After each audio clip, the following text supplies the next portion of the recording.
Această emisiune vă este oferită de Elite Nutriția. Bună ziua și bine v-am regăsit la Sănătate și Frumusețe! Mierea de albine este recunoscută de mii de ani pentru beneficiile pe care le aduce pentru sănătate, dar și pentru frumusețe. Numeroase cercetări au arătat că glucoza din mierea de albine, împreună cu celelalte tipuri de zahăr natural care se găsesc în compoziția ei, măresc rezistența și oferă energie organismului. În loc să alegi zahărul rafinat, este recomandat să te bazezi cu încredere pe mierea de albine naturală. Zaharurile naturale din compoziția ei asigură o creștere treptată a nivelului de insulină și permite substanței responsabile cu somnul să ajungă la creier mult mai rapid. O lingură de miere luată înainte de somn poate să îmbunătățească mult calitatea somnului. Dacă ai alergie de sezon, se recomandă să consumi zilnic câte puțină miere timp de 2 luni și înainte de anotimpul care îți înrăutățește simptomele. Explicația este una simplă. Albinele transportă polenul responsabil cu exacerbarea simptomelor. Acesta rămâne în miere, iar acest lucru permite organismului să se obișnuiască cu această substanță și să nu reacționeze agresiv. Mierea de albine are proprietăți antibacteriene și împiedică infectarea zonelor cu tăieturi minore și julituri. Datorită consistenței groase, mierea nu permite bacteriilor să pătrundă în rană. Dacă te-ai julit sau te-ai tăiat, aplică puțină miere de albine și bandajează zona afectată. Mierea are proprietatea de a hidrata pielea și părul. Mierea de albine ucide bacteria Helicobacter pylori, responsabilă de dezvoltarea gastritei, care, dacă nu este tratată, poate să conducă la ulcer. Mierea este un elixir natural și în trecut era folosit de egipteni care i-au descoperit calitățile terapeutice atunci când au început să studieze produsele pentru conservarea mumiilor. Prin proprietățile mierii, știm că mierea conține vitamine, substanțe minerale, antibacteriene, enzime, ajută la catifelarea pielii și a întregului organism. Pe lângă aceste proprietăți de care spuneai, mierea e folosită ca și aliment, dar este folosită și în cosmetică și în tratamentele naturiste, așa cum spuneai tu. De ce este folosită în aceste proceduri? Mierea este folosită datorită calităților sale, are tot felul de enzime care ajută la detoxifierea organismului, atât în interior cât și în exterior. Proprietățile unice ale mierii în combinație cu masajul ajută la eliminarea celulitei, îmbunătățirea circulației sanguine la nivelul pielii și mușchilor, restabilirea tonusului muscular, hrănirea țesuturilor cu oxigen și nutrimente.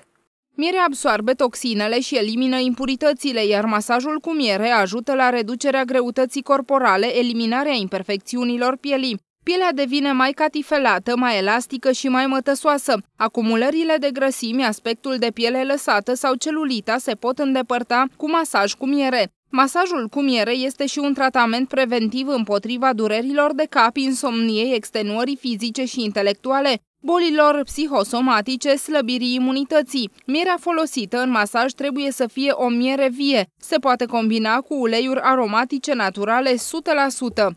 Masajul cu miere este una din metodele de detoxifiere a organismului. Ajută la eliminarea toxinelor prin piele, la obținerea elasticității pielii, ajută la eliminarea celulitei, pe care toate doamnele o au și doresc să scape cât mai repede de ea. Masajul cu miere poate fi făcut pe întregul corp, inclusiv pe tălpi sau pe păr. Nu toate clientele doresc pe păr, dar pe tot corpul se poate face, durează aproximativ 2 ore. Nu este un masaj dureros, din contră este relaxant, revigorant, tonifiant, iar la finalul acestuia, la finalul masajului ai o senzație de catifelare, de relaxare totală. Masajul se poate face atât adulților cât și copiilor, deoarece stimulează sistemul imunitar, mierea stimulează sistemul imunitar și știm, copiii au tot felul de poziții vicioase, cifoze, scolioze și ajută și la relaxarea musculaturii spatelui. Deci este foarte important pentru părinți să știe că atunci când copiilor se confruntă cu dureri de spate, pot să vină la salon și să facă un masaj cu miere. Exact, dureri de spate sau dacă sunt puțin răciți, cu ajutorul masajului cu miere putem preveni această răceală, deoarece mierea stimulează sistemul imunitar. Ajută la relaxare, elimină oboseala fizică, psihică. În cazul în care copiii fac sport de performanță, pot să vină să-și aducă copiii liniștiți, să se relaxeze, să le elimine oboseala. Mierea, cunoscută mai mult pentru beneficiile asupra sistemului imunitar, acționează și asupra stratului adipos. Masajul cu miere este o practică bine cunoscută în Tibet pentru lupta împotriva celulitei. Terapia se bazează pe interacțiunea pielii cu substanțele active biologic ale mierii. Terapia cu miere stimulează creșterea circulației limfatice și curăță pielea. După masaj, pielea devine mai elastică, netedă, iar mierea îmbunătățește în același timp starea întregului organism. Este indicat să se facă mai multe ședințe, deci nu după o ședință, gata, am scăpat de celulită. Eu recomand minim 10 ședințe să se facă, întrucât mierea acționează de la o ședință la alta, se pot observa îmbunătățiri, pielea devine mult mai catifelată, mult mai elastică, se întărește tonusul muscular. Prin masajul cu miere stimulăm și deblocăm sistemul limfatic datorită manevrelor de presiune care se aplică la nivelul pielii, ceea ce ajută la eliminarea apei din organism. Încă din cele mai vechi timpuri, mierea de albine este folosită în tratamentele de înfrumusețare. Cunoscută pentru calitățile sale nutritive, de vindecare și de hidratare, mierea se folosește în masajul feței și a părului. Datorită conținutului bogat de vitamine B1, B2, B5, B3, A, C, D și K, acizi organici, săruri minerale, potasiu, magneziu, fosfor, calciu și sodiu, mierea are proprietăți calmante, cicatrizante, hrănitoare, tonifiante, antioxidante și de regenerare. Mai mult, mierea are o mare putere de hidratare și hrănire, deoarece zahărul pe care îl conține reține apa. Cu alte cuvinte, datorită mierii, tenul tău devine mai elastic, mai ferm și mai luminos, iar ridurile se atenuează. Tot cu ajutorul ei îți poți ajuta părul degradat să-și revină, iar pielea corpului să devină mai hidratată. Așa că nu mai sta pe gânduri și include-o în ritualul tău zilnic de îngrijire. Masajul cu miere se poate face și la nivelul feței și ajută tot așa să dea o strălucire și o notă aparte, mai ales și în sezonul cald, când doamnele mai merg la plajă. Dacă se aplică mierea, cum se știe și măștile cu miere, dau tenului un luciu aparte și bronzul arată mult mai frumos. Pentru ten, de câte ședințe este nevoie? Eu zic că o dată pe săptămână este foarte bine pentru întreținerea tenului și să arate foarte bine. Deși în masajul cu miere totul este complet în aceste 2 ore, se face pe tot corpul, inclusiv facialul, masajul facial. Spuneați că mierea este foarte bună și pentru păr. Faceți masaj chiar și la nivelul scalpului, a părului? Da, facem masaj la nivelul scalpului și al părului, la clientele care doresc, normal, și după aceea se poate face duș, să se curețe. Ce beneficii are mierea asupra părului? Mierea hidratează, dă un luciu aparte, are tot felul de substanțe active, enzime care acționează pentru părul uscat, decolorat, tocit, ajută să se formeze, să se regenereze. Mierea este folosită în combinație cu alte produse naturiste sau este folosită doar Masajul cu miere nu este un simplu masaj. Pe lângă miere mai avem uleiul de măsline, în care putem pune uleiuri esențiale, gen lămâie, portocale, eucalipt, în funcție de dorințele clientului, preferințele acestuia. Iar la final se face o infuzie cu ceai verde. Care sunt procedurile, etapele masajului cu miere? La început se aplică mierea prin manevre specifice, apoi, după ce s-a nivelat pe segmentul pe care a fost aplicată, se aplică ușor uleiul de măsline și se realizează un masaj de relaxare. Iar la finalul masajului se face o infuzie cu ceai verde și se aplică pe întregul corp. După ce a fost curățată mierea, se dă cu o cremă hidratantă, iar clienta este sfătuită să nu își facă duș, baie cel puțin o oră, pentru că mierea și enzimele din aceasta, substanțele active, încă mai acționează asupra corpului. Cât durează întreg masajul? Întreg masajul durează aproximativ 2 ore. Acum depinde și de clientă, câte kilograme are, înălțime. Depinde. Și de disponibilitate. Și de disponibilitate, exact. Dar este indicat ca cel puțin o dată pe lună să venim la salon să facem un astfel de masaj? Este indicat de întreținere și cel puțin o dată pe săptămână. Avem cliente care vin și de 3 ori pe săptămână pentru a se hidrata, mai ales pentru doamnele care au pielea uscată, tegumente care se descoamează. Este indicat pentru doamnele care au dureri reumatismale, pentru bolile degenerative, la meteosensibili. Deci chiar și reumatismul, ca să spun așa, poate fi tratat sau durerea provocată de acesta poate fi redusă prin masajul cu miere. Durerea poate fi redusă, într-adevăr, acum nu la bolile reumatismale grave, acute, dar mierea în timpul masajului este încălzită și atunci oferă o senzație de căldură și căldura acționează asupra zonei afectate. În ce alte afecțiuni poate fi folosit masajul cu miere?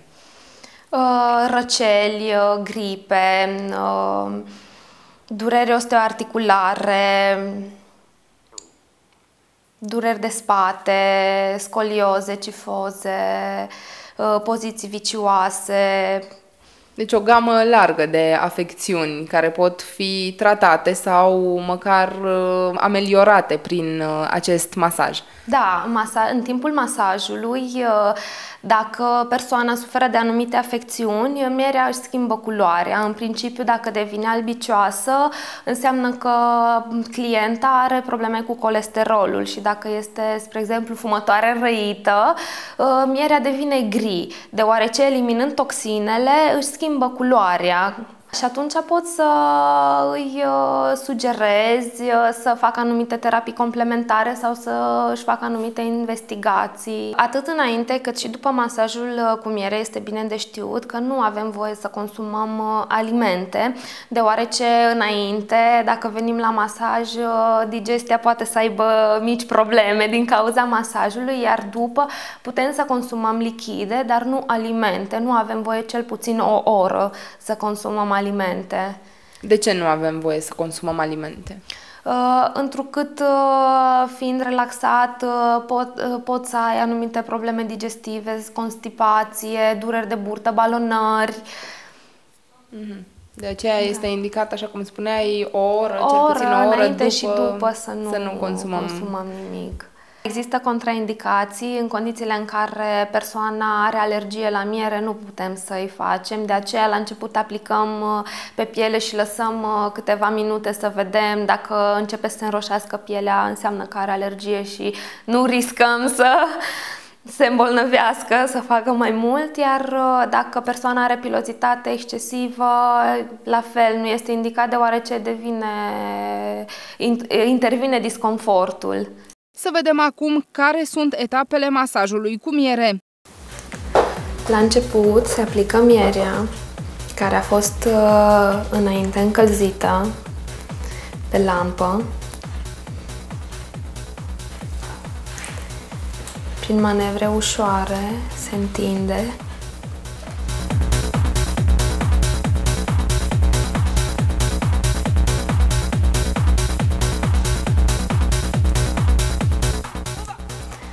Mierea folosită la masaj este numai cea de salcâm sau cea de tei.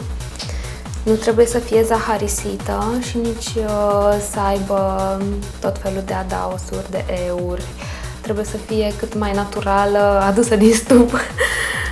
Dar de ce sunt folosite doar aceste două tipuri de miere? Întrucât dacă mierea nu este naturală, ea se zaharisește în timp și mierea de salcâm sau de tei este mult mai lichidă. Pe când mierea polifloră se zaharisește mai repede decât cea de salcâm. Acum voi face un tapotament ușor pentru a uniformiza mierea pe întreaga suprafață a spatelui.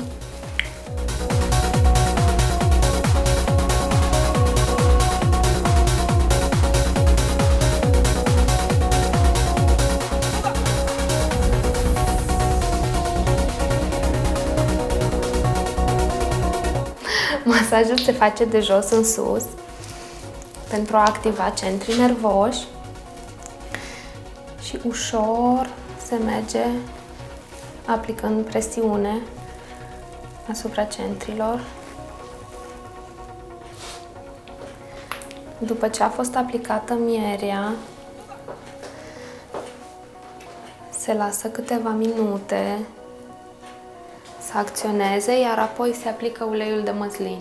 Uleiul de măsline este încălzit de asemenea, iar în uleiul de măsline putem adăuga uleiuri esențiale de lămâi, portocal, mandarine, ienupăr, în funcție de dorințele clientei. După aplicarea uleiului de măsline,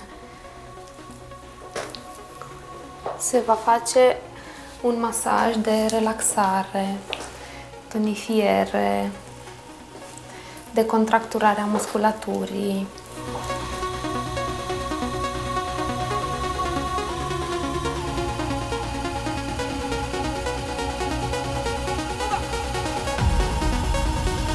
Ceea ce ajută. Presiunea aplicată la nivelul pielii ajută la stimularea drenajului limfatic și stimularea circulației, aducând astfel în zona masată substanțe nutritive care la finalul masajului o să-i creeze clientei o stare de bine, de confort, mobilitate.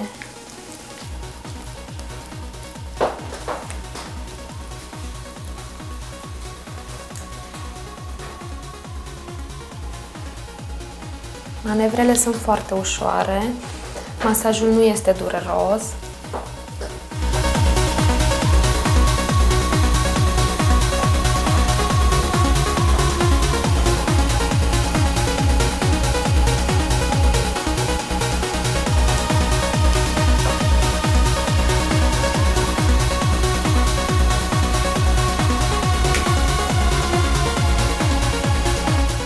Uleiul de măsline asemenea hidratează, la fel ca și mierea pielea, dându-i o senzație de catifelare.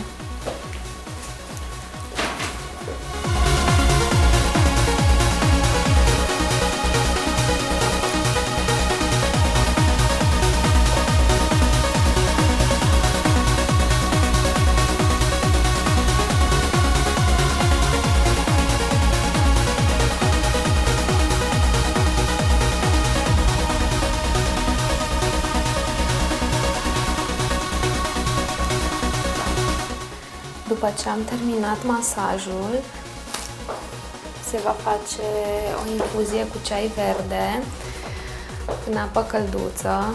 Se pun pliculețe de ceai verde, se înmoaie un prosop, îl stoarcem, iar apoi se aplică pe zona masată. De ce se aplică ceai verde după masaj? pentru că știm că ceaiul verde conține foarte mulți antioxidanți, ceea ce ajută la hidratare și la activarea tuturor enzimelor și tuturor substanțelor minerale din miere și ne ajută mult mai ușor la îndepărtarea mierii de pe corp decât să facă un duș cu gel de duș. Este mult mai indicat.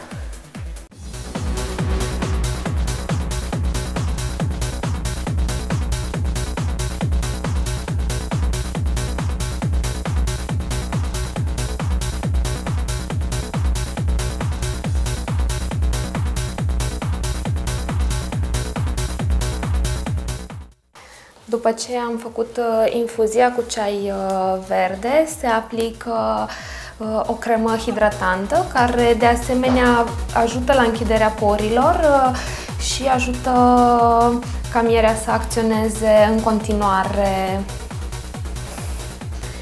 asupra pielii.